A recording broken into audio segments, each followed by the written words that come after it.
What do you do when you get lonely? Thinking about the times you drove in my car. The sound of an electric guitar. Simply focused, the essence of it all for me. And as long as I feel that way, I'll carry on. In certain forms of music, I heard it most of all in the blues, because that was an individual. It was always one man with his guitar versus the world. And it wasn't a company, it wasn't... In a quiet village in Surrey, England, Eric Clapton was born into a world already marked by confusion and secrecy. Raised believing his grandparents were his parents and that his young mother was his sister, Clapton's early years were cloaked in emotional disarray. As his true lineage came to light, the revelation devastated him, especially when his biological mother moved away to Germany to start a new family, leaving Clapton behind to wrestle with abandonment. This emotional turmoil became the foundation upon which his deep connection to music was built. At age 13, Clapton received a German-made Hoyer acoustic guitar, a difficult and unforgiving instrument for a boy struggling with patience. Yet something about it called to him. Amid the silence of his broken family life, Clapton found a voice in the blues records he obsessed over. The guitar became his constant, the only thing that didn't leave, disappoint, or confuse him. Through pain and solitude, Eric Clapton began forging a sound that would eventually define a generation. By the age of 16, Clapton was already a name whispered in corners of the local blues scene. From busking in the streets of Kingston to performing in smoky pubs across Richmond, the young guitarist carried nothing but his instrument and a heart full of blues. When he joined the Roosters and later the Yardbirds, Clapton's career was on a swift rise. But when the Yardbirds began shifting toward a more commercial pop sound, Clapton made a shocking decision that set him apart. He walked away. His heart, he believed, belonged to the rawness of the blues, not the glitter of pop success. This bold move caught the attention of blues purists and landed him a place with John Mayall's Blues Breakers, where his guitar work reached new heights. It was here that Clapton was dubbed God by fans who spray-painted the now legendary phrase, "Clapton is God," on London walls. Yet, despite the growing legend around him, Clapton remained burdened by emotional scars, haunted by the praise he didn't feel worthy of, and the father figure he never had. When Eric Clapton joined forces with Jack Bruce and Ginger Baker to form Cream, he stepped into a whirlwind of fame and innovation that would shape rock music forever. The trio's electric chemistry brought hits like Sunshine of Your Love and Crossroads to life, captivating audiences across the UK and the US. Yet, behind the roaring applause, inner turmoil brewed. Clapton, already grappling with self-doubt, was blindsided when Jimi Hendrix burst onto the scene. Hendrix's jaw-dropping talent and psychedelic presence shook Clapton to his core, causing him to question his own abilities in a way he hadn't before. Even Pete Townshend and Beatles members watched Hendrix in awe, while Clapton silently panicked, unsure if he could keep up with the seismic shift in the guitar world. Despite this, Cream powered through, delivering unforgettable performances. But with mounting tensions between Bruce and Baker, and Clapton's internal conflict over fame and identity, the band was a ticking time bomb. In 1968, Cream disbanded, closing a chapter filled with both glory and growing discontent. Following Cream's dramatic dissolution, Clapton sought a new direction and formed Blind Faith with Ginger Baker, Steve Winwood, and Rick Gregg. Their debut show at Hyde Park attracted 100,000 eager fans, signaling yet another high point in Clapton's career. Yet, behind the scenes, he felt adrift. The project, he believed, lacked soul, and moved too quickly for his emotional state to catch up. He craved something real, something stripped of rock's grandeur. This longing led him to Delaney and Bonnie, a down-to-earth duo who reignited his passion for genuine music-making. Touring with them, Clapton rediscovered his voice as a singer, not just a guitarist.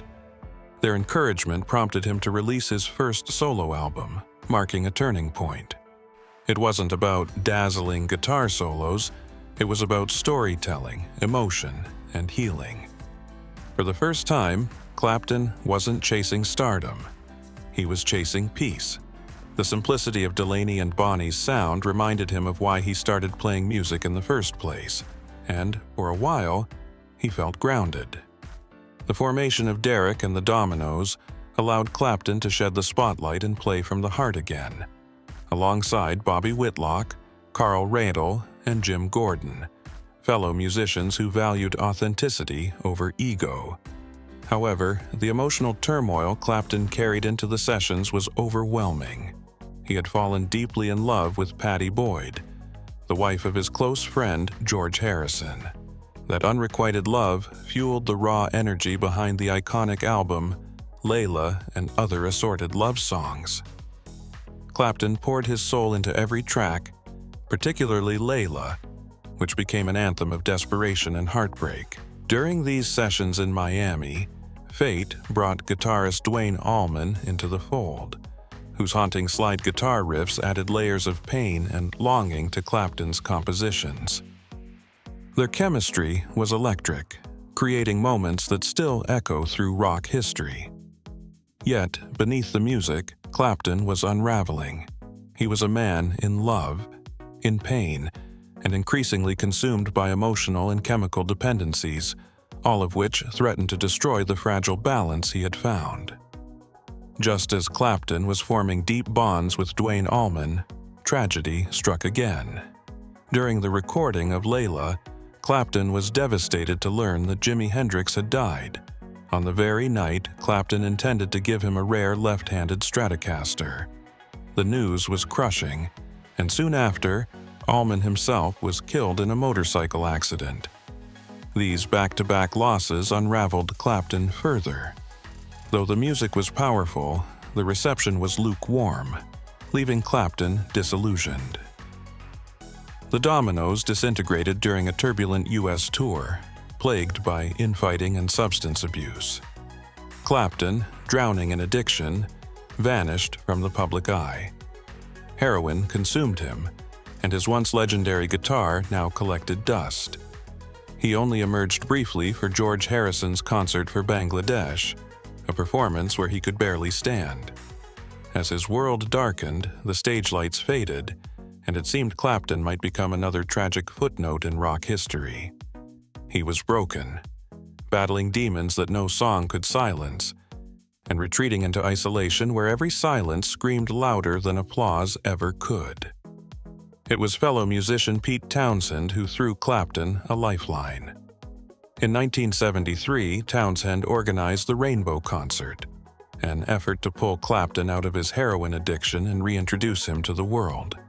Clapton took the stage, weary but determined. It was a fragile return, but one that ignited a spark of hope. He eventually got clean and rekindled a romantic relationship with Pattie Boyd, whom he later married. Despite the emotional complexities that came with loving the ex-wife of a Beatle, Clapton began to rebuild his life. He recorded more music, reconnected with fans, and found moments of joy between the shadows. However, the battle with addiction wasn't a one-time fight. It was a lifelong struggle. Even during his moments of clarity, the ghosts of the past lingered. Still, Clapton's resilience became part of his legend. The Rainbow Concert marked more than a comeback. It was a rebirth. And though the path forward remained uncertain, Clapton began walking it with purpose, fueled not by applause but by the quiet desire to heal. Among all the guitarists Clapton admired, none left a mark as profound as Jimi Hendrix. Their friendship was short but intense, defined by mutual respect and a shared love for the blues.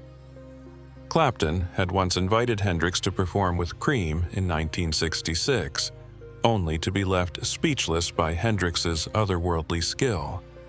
That night, Clapton was so stunned backstage that he muttered to Chaz Chandler, "You never told me he was that good." Hendrix played like the guitar was an extension of his soul, and Clapton, despite his own acclaim, felt humbled. Their paths crossed several times, and Clapton always looked forward to their next encounter. When Hendrix died, Clapton was left holding the guitar he had bought as a birthday gift, a gesture that would never reach its destination. The grief Clapton felt over Hendrix's death was one he rarely spoke of publicly, but it weighed heavily on him. Hendrix wasn't just a fellow guitarist, he was a spiritual mirror, someone who understood the language Clapton had spent his life trying to speak. As Clapton continued evolving, his admiration turned toward a new generation of players. He vividly recalls hearing Stevie Ray Vaughan on the radio for the first time, so stunned by the raw intensity of the playing that he pulled his car over. Vaughan's music flowed effortlessly, never breaking rhythm, always telling a story. Clapton was mesmerized. Similarly, he was awestruck by Duane Allman's contribution to the Layla sessions and their near-brotherly bond that formed in the studio. Clapton also held deep respect for Chuck Berry, calling him the blueprint of rock guitar. Even when experimenting with new sounds, Clapton found himself returning to Berry's foundational style. Surprisingly, Clapton also praised John Mayer, whose precision and humility impressed him during the tribute album The Breeze.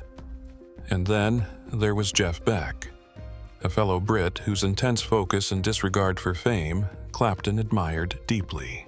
Beck stayed true to his passions, cars and guitars, and Clapton saw in him a consistency he often envied, especially in moments when his own path felt muddied by fame and fear. In his later years, Eric Clapton finally revealed the name of the guitarist he considered the greatest, Albert Lee.